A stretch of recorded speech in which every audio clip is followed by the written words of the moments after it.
Welcome to the Flute 360 podcast, where we incorporate a panoramic view of flute-related topics. I am your host, Heidi K. Begay, and this is episode 4, The Benefits of Rest.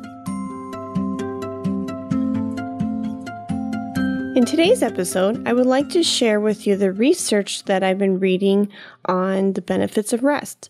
And I felt that it was really ironic because as I was prepping for the show, I went onto Instagram just to see what my friends were up to. And I noticed that 2 of my friends posted stories on Instagram, and they took pictures of themselves slumped over a piano and slumped over a desk. And it was just to show how exhausted they are. It was even more interesting just because I noticed some similarities. They're both music college students around the same age, and one is located in New York and the other in Texas. So this just goes to show it's a real issue. Before we dive into the research and what it says about the benefits of rest, I would just like to take a second to notice this health chapter per se, and how we're rounding off this series about health. So the first 3 episodes we're talking about exercise, diet, and essential oils, and now we're rounding off this chapter on the benefits of rest. And one of the themes that I've been noticing as I've been putting these episodes together is this whole element of prevention and treatment. So to go into rest and what the research says, I have found out that, again, here's that word prevention. The scientists and the researchers are saying that rest is a great health element for prevention of performance-related injuries and also for their treatment. The research says, though, that prevention is far better than cure. So I think that's interesting to note that. We are going to talk about rest on different levels. So rest in the sense of coming back from a restful break, such as summer and winter break if you're in college, rest between practice sessions, and rest overall, as in sleep. So the first element that I would like to dive into is rest as coming back from a school break. So whether you're a professional collegiate teacher or a student who's beginning their career, obtaining a college bachelor's or master's or doctoral degree, we all have an academic year of 9 months, basically from September through May, and then we get 3 months of break, June through August. And one interesting research that I came across was in an interview that was conducted by Sheila Cast and Andrea Appleton, who interviewed Dr. Brown. And he says this element is oftentimes overlooked. So a student will take their much needed break over winter vacation, and that will be typically 3 weeks to 4 weeks. Well, they will have this downtime, not pick up their instrument, and then dive right back in mid-January, go full-fledged into 3-4 hour practicing sessions per day. And this is a huge problem because this is where injury starts, or one way injury can start. So he says that primary risk factors for developing a problem is when you haven't been playing very much and then you return back to playing excessively. That may be the most common mechanism to developing a problem. Students are more prone to this because of the summer break and winter break, and then they go back to high level, high demand level of playing. So what can we do to avoid this? We want to ease back into playing, nice and slow. So maybe 30 minutes the first day, perhaps the second day, practice an hour, but have that hour broken up into either 2 sessions of 30 minutes or 3 sessions of 20-minute practice sessions, and so on. So You don't want to go full force into a 3 or 4 hour practicing session the first day back from a long vacation. One great article from my current professor, Dr. Lisa Garner-Santa, she wrote an article titled Become Your Own Best Teacher, and she advises the following. Try to have at least 5-minute breaks every 30 minutes. Insert short stretching and breathing breaks to keep the body and mind clear of physical and mental tension. I really like this advice, and personally, when I practice for 30 minutes and I take my 5 or 10-minute break, one thing that I really like to do is stretch or do a physical exercise just to do the opposite of what I've been doing for 30 minutes. And one exercise I really enjoy a lot is with a tennis ball. And the tennis ball is great. There's a lot of benefits because, one, it's inexpensive. You can find it at any local store, and it's portable. You can just throw it into your Flute bag, and it's ready to go and whenever and wherever you are. So what you want to do with the tennis ball is a couple things. One, you can take the ball between your 2 thumb muscles and gently clasp the rest of the fingers, kind of like in an interlocking pattern, and just roll or massage your thumb muscles with the ball. Now, notice your breathing. Careful not to hold your breath while doing this. Make sure you're inhaling and exhaling nice and slow. And it should feel good. It should feel like somebody's giving you a hand massage. If you're clamping down into the tennis ball a little too tight and there's tension there and it hurts, stop. That's your body's way of telling you to rest, to take a break. Another exercise that I like to do with the tennis ball is to go to a wall without any pictures or a door frame, but just a very blank wall, and put the tennis ball on the back. And if you work the right side, like in the shoulder blade area, you're going to take your right arm and you're going to lightly grasp your left arm, the opposite arm, around the elbow area. And then you're just going to use the weight of your body to fall into the ball, and you're using that wall as a foundation, as a support. So basically, one benefit of using the tennis ball in this self-massage capacity is you're breaking up the fascia. And fascia is basically the glue in our body that holds muscles, organs together. It's referred to as the connective tissue. So another exercise that I like to do with the tennis ball is if you're sitting at a desk, you can put the tennis ball on the desk and place your arm above the tennis ball and just lightly rub the ball up and down your arm on the underside. And then you can flip your arm over to the back side and do it that direction too. And just go up and down from basically your wrist to your elbow, and you're breaking up that fascia. So I really hope that you enjoy these exercises with the tennis ball.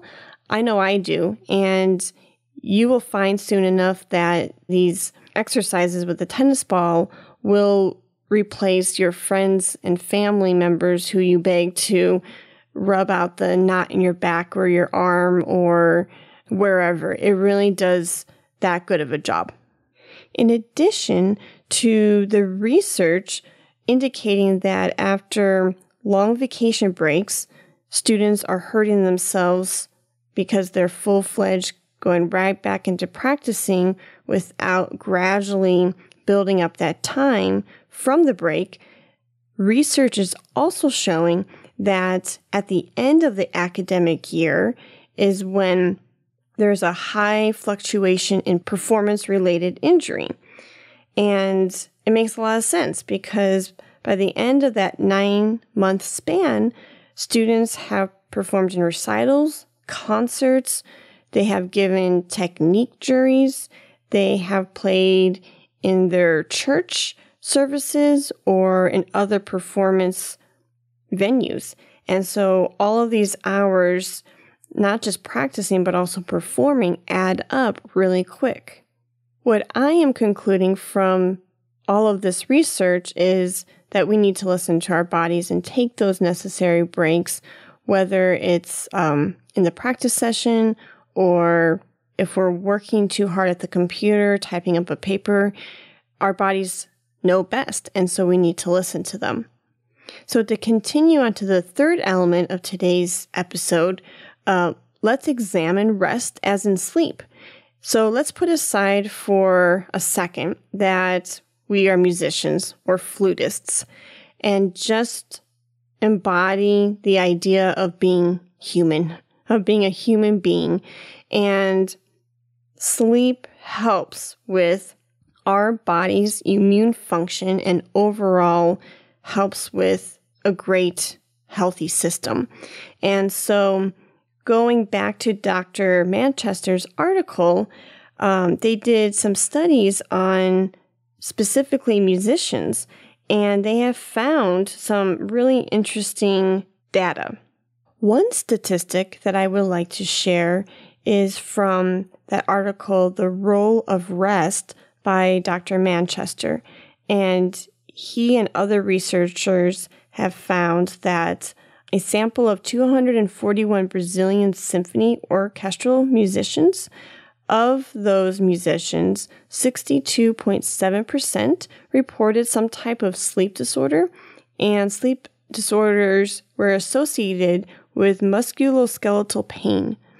Lack of sleep was correlated with hyperacusis in male, but not female, rock jazz musicians in a 2003 report, and almost 1 out of 3 flutists reported sleep disturbances. I mean, the numbers speak for themselves. That is pretty shocking. Also, the study shows that sleep helps with athletic performance.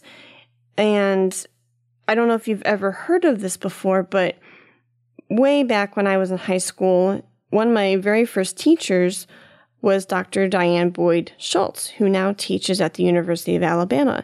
And I remember her saying in a lesson of mine that us musicians were athletes. And being young and not having made that connection just yet, it didn't mean much to me back then. But as I got older and started my own career and started teaching, that really resonated with me at this time in my life. And we basically are athletes. We are physically training like they are. We are mentally training like they are. And it's interesting because after the interview with Dr. Susan Fain on episode 1, we were talking off air and we were talking about this very thing. And she said that musicians have been referred to as the small muscle athlete. So because we are physically and mentally training like the quote unquote real athletes are, what Dr. Manchester says here, that sleep may support athletic performance, well, I think we fall into that category because we are using our body, but just in a different way than, say, a trained swimmer or a baseball player, basketball player, gymnast. But we are athletes. The research is overwhelmingly supporting the fact that we need sleep in order to have mental clarity, physical endurance, and whatnot. So I guess the question now is, well, how much sleep do I need? And 8 or 9 hours is really ideal. I love to use the Sleepytime app because it will tell me how many hours I need and the exact time so I know when to set the alarm. So it has 2 really great features. One is it will tell you when to wake up if you're going to bed now, or you can tell the app when you need to wake up and it will calculate when you need to go to bed. So I think that's really neat. And it's all scientific. It's all based on sleep cycles. So the normal sleep cycle is 90 minutes or an hour and a half, and it's best to get 5 or 6 sleep cycles in. As you're preparing for your restful sleep and your 5 or 6 sleep cycles that you're going to get, you want to have some kind of bedtime routine. us humans are notorious for being creatures of routine and habit. So it's a good idea to create a consistent sleeping schedule that works for you. I know it's easier said than done, but if you kind of train your body that there's a certain regimen that you do before you get into bed, it will signal to your mind and your body that, oh, we're getting ready for bed, so it's time to unwind. Everybody's different. There are some tips that I'm going to offer that either I like to do myself or friends that I know of like to have a certain regimen. So you can try any of these suggestions, but just find the one that works for you. Some people like to take a bath at nighttime, and this just helps to relieve achy muscles, let your mind unwind. You can take this bath with essential oils, and that comes back to our previous episode. You could use lavender. That really helps induce sleep. You could also use chamomile, or you could use some Epsom salt. Any of those options would be really awesome. Another regimen that you can get into is drinking herbal tea that's decaffeinated or naturally doesn't have caffeine. And a tea company that I like to use is Traditional Medicinals Tea Company. And I love chamomile tea or hibiscus tea. I also like to serve my tea with honey. And honey and chamomile tea and hibiscus tea, they're all liquids, foods that are great sleep promoters. So that's really wonderful. Another thing that I do before bed is I eat some cereal with milk or eat some yogurt. And of course, my milk is almond milk or my yogurt is lactose-free. That just works well for me. But I have lactose-free yogurt every night before bed because calcium is shown to help improve your sleep. The company that I like to use is Green Valley Organics, and my favorite flavor is vanilla or plain. And I will put in my yogurt honey and also chunks of walnuts and perhaps granola. But an interesting fact, honey and walnuts are both anti-inflammatory foods. So that goes back to episode 2. And walnuts are a great sleep promoter also. So I think that's really interesting how here we're talking about rest, but also food gets brought back up into the topic. So I think that's really neat. Also, before bed, I like to use a couple essential oils in my diffuser. And this aromatherapy really helps me to not only fall asleep, but stay asleep. A couple oils that are great for sleep promoters is lavender, chamomile, and also ylang ylang. These are all flowers, and you can either put some on your wrist directly with the carrier oils, or you could put some in the diffuser oil by your bedside. Another way you can use these oils is put a couple drops on your pillowcase. And another option would be just to get a whiff of that fragrance from the bottle. So those are some ways you can incorporate oils into your bedtime regimen. So all this talk about sleep is making me sleepy, and I hope you enjoyed today's episode about the benefits of rest. I love helping people and sharing information with people. So if you have any questions or want to start a conversation about these topics, feel free to email me at heidikbegay@gmail.com, or please visit my website at heidikbegay.com. If you liked today's episode, please rate and review in the iTunes store. Thanks for listening. Let's talk about Flute.